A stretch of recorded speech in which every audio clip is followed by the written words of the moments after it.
公元前387年，魏國嘅第一任國君，前幾集咧都非常之活躍嘅魏氏呢就逝世。咁佢個仔魏擊，攻擊個擊，咁就繼位成為第二任嘅國君。咁史稱呢就係魏武侯。咁呢度記載係有錯誤㗎吓，因為其實呢，佢係喺公元前397年就已經繼位㗎啦，就並唔係話387年。咁同樣魏文侯魏師逝世嘅時間呢，都係397年嘅。咁呢度筆者呢，佢當時係有更正返。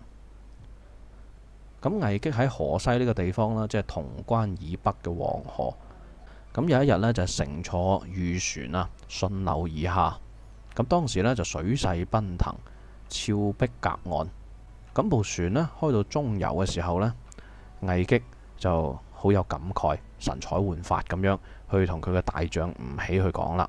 咁多美麗嘅錦繡河山，固若金湯，嗱，呢啲就係我魏國嘅至寶啊！吳起聽完呢，就講到啦，我唔係咁認為喎，地理形勢固然重要，但係都唔係最重要。國家嘅安危最主要就係在於領導人嘅品德，唔係話山川嘅險阻。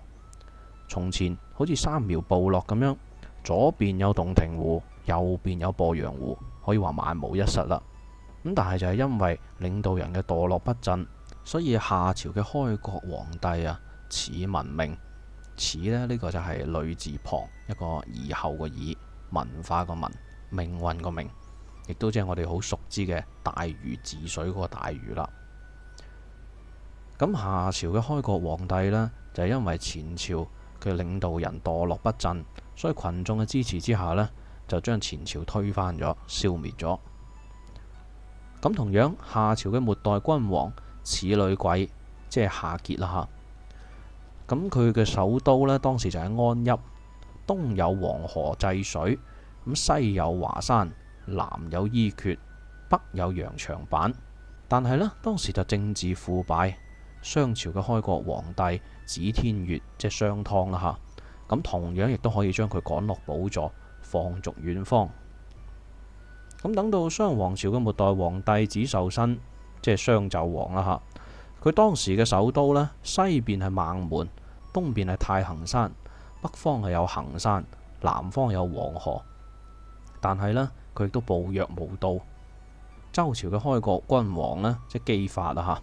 咁亦都將佢誅殺。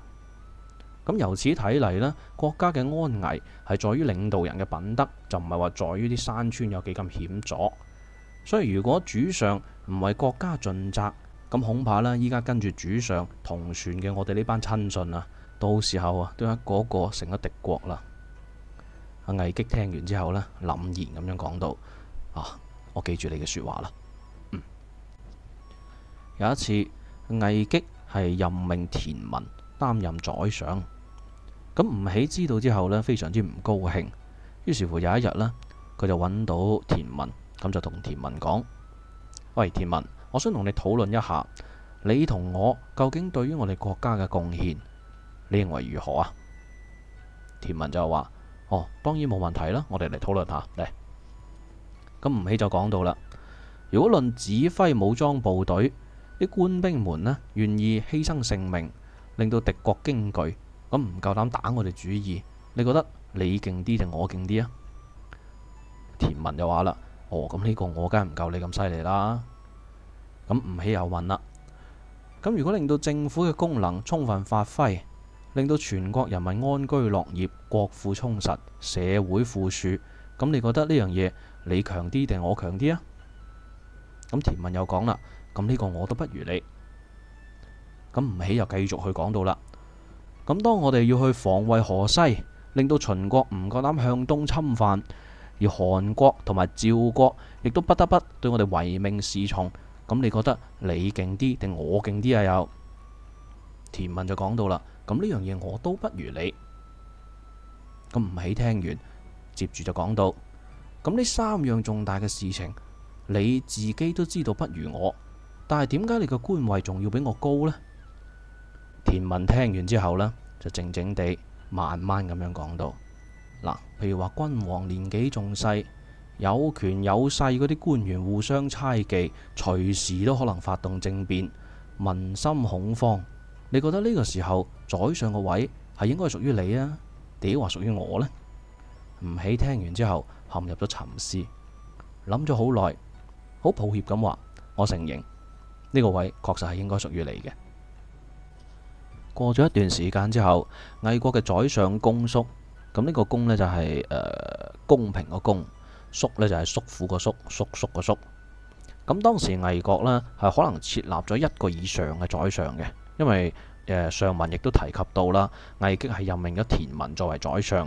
咁但係司馬光記錄到現時嘅話呢，就係有另外一個宰相就叫做公叔，咁史上亦都非常之出名嘅。咁但係當然啦，亦都有可能呢，就係喺公叔呢個在位嘅時間呢，田文就已經係過咗身，或者係叫做辭咗職都唔出奇。咁所以呢度有翻呢個疑問喺度嚇，咁亦都其他史料係冇詳細記載嘅。咁話說就講到呢個公叔嘅問題嚇。咁公叔嘅妻子呢，佢老婆呢就係魏國公主嚟嘅。公叔就權傾內外，但係呢，佢就好妒忌吳起嘅超凡才能。咁認為終有一日吳起係會威脅到佢嘅權位，因此呢，就想將吳起去剔除咗佢，排除在外。但係呢，一時之間又諗唔到啲咩妥善嘅方法。於是乎，佢有一日呢，佢有一個絕頂聰明嘅僕人就俾佢建議，就講到啦：主人，如果你想排除吳起呢，其實好簡單，易如反掌嘅啫。因為吳起呢個人啊，佢最大嘅缺點就係過度剛強，而且呢對自己心直口快就頗為滿意嘅。咁所以呢，只要係設計一個圈套，咁就唔使驚佢唔往入邊跳噶啦。咁具體你可以咁樣操作。首先呢，你就報告我哋主上，同佢講到吳起係一個了不起嘅英雄，但係我哋魏國呢係個小國，恐怕真係留佢唔住。咁如果要留住佢嘅唯一方法呢，咁就只有許配一個公主俾佢，令到佢成為我哋魏國嘅女婿。咁如果佢志不在魏國，咁非投奔其他大國不可嘅情況之下呢，佢一定會拒絕呢一頭親事嘅。然後主人你喺屋企入邊去設宴，咁就邀請吳起同你同時會府。咁而呢度呢，就首先同公主去事先商量妥當，就要公主去做出對主人你嘅百般凌辱嘅動作行為。咁你亦都做出嗰啲忍辱負重、百般忍受嘅動作。咁吳起發現，哇，原來啲公主都咁猛料嘅，咁根本就唔將平民百姓呢係當人嘅，就算老公都不在話下。咁一定唔夠膽娶佢個妹啦。咁好啦，咁樣嘅話呢，佢就100%落答啦。咁公叔聽完之後發覺，喂，得喎，呢條橋大喜過望，於是乎就按照計劃去行事。結果吳起就果然係心驚膽戰啊！咁向魏擊表示無福消受金枝玉葉。咁魏擊霎時之間呢，根本就唔敢相信自己對耳。吳起去到後邊呢，先發現原來中咗伏，中咗計，但係呢已經為時已晚，冇辦法再挽救啦。事已至此呢，又擔心魏擊反面無情，就將佢做低。於是乎呢，吳起又再次逃亡，今次就投奔咗去楚國啦。嚟到楚國呢邊下，咁楚國嘅第17任楚王呢，叫做楚悼王，悼就悼念個悼，豎心旁一個卓字。咁佢個名呢，就叫做孭兒。呢個孭呢，就係早2年有出電視劇叫《孭月傳》啦嚇，咁非常之出名。嗰個字我真係唔知拆字應該點樣拆。不過好彩嗰出電視劇比較出名，咁大家都知道係邊個字啊嚇。咁呢個字粵語讀音呢，係應該讀孭嘅，同楊咩個孭係一樣。咁然之後呢，佢嘅兒呢，就係嗰個疑惑嘅疑，懷疑嘅疑。咁呢個楚悼王孭兒呢，其實一早就非常之敬慕吳起嘅賢能，佢嘅才能。咁結果當吳起嚟到楚國之後呢，就任命咗佢做當朝嘅宰相。吳起就職之後，雷厲風行，推行咗一系列廣泛嘅改革運動，制定咗合乎時代嘅法律，並且建立法律嘅尊嚴。就諗都唔諗就罷黜咗所有只係領薪水就唔做嘢嘅閒散官員，杜絕咗食空餉呢件事。咁並且亦都撤銷咗嗰啲血統疏遠一啲嘅皇族們嘅爵位俸祿，加強訓練咗軍隊，提高咗軍隊嘅戰鬥力，堅持獨立嘅外交政策，反對同秦國嘅和解。咁喺吳起嘅強烈革新運動之下，楚國呢越嚟越強大。數年之間，疆土擴張到百越地區，即係依家我哋嘅廣東、福建、浙江等等。咁去北方嘅話呢，亦都阻止三晉，即係趙、魏、韓三個國家嘅南侵啊！嚇，佢都俾佢阻止咗。喺西方呢邊呢，亦都係數次進擊秦國。咁各個國家呢，都對楚王國嘅迅速興起大為憂慮。但係咧，喺楚國嘅內部，嗰啲因為改革而失勢嘅貴族呢，同埋既得利益階層，對吳起佢係十分之仇視憤恨。於是乎，去到公元前381年，楚國嘅第17任國君楚悼王孭兒呢就逝世啦。呢個時候，吳起可以話冇咗個大靠山啊！嗰啲因為吳起厲行政治革新而喪失利益嘅皇親貴族啊、權貴階層啊，就乘機去暴動追殺吳起。於是乎，吳起就逃走到去靈堂，趴住孭兒嘅屍體旁邊。咁嗰啲暴徒呢，就攞箭去射佢啊，萬箭齊發，射殺咗吳起。咁但係同時呢，亦都係射中咗孭兒嘅屍體。咁當孭兒嘅屍首呢下葬完畢之後呢，孭兒個仔叫做孭壯，即係第18任嘅楚王，就為楚肅王。肅係嚴肅嘅肅。咁楚肅王呢，亦都下令宰相去逮捕作亂嘅暴徒，屠殺咗70幾家人。我哋回顧翻吳起嘅一生啦，其實可以睇翻吳起有乜嘢對唔住魯國呢？咁俾人懷疑，搞到要逃亡。咁佢又有乜嘢對唔住魏國呢？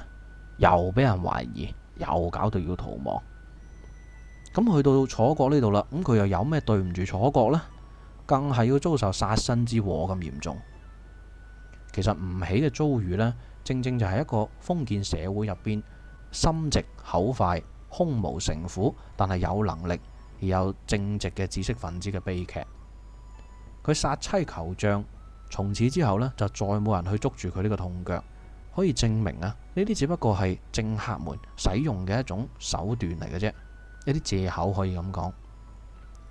魯國喺佢手中呢，係不再受侵犯嘅，魏國亦都喺佢手中強大，衰老嘅楚王國亦都喺佢手中得以重生。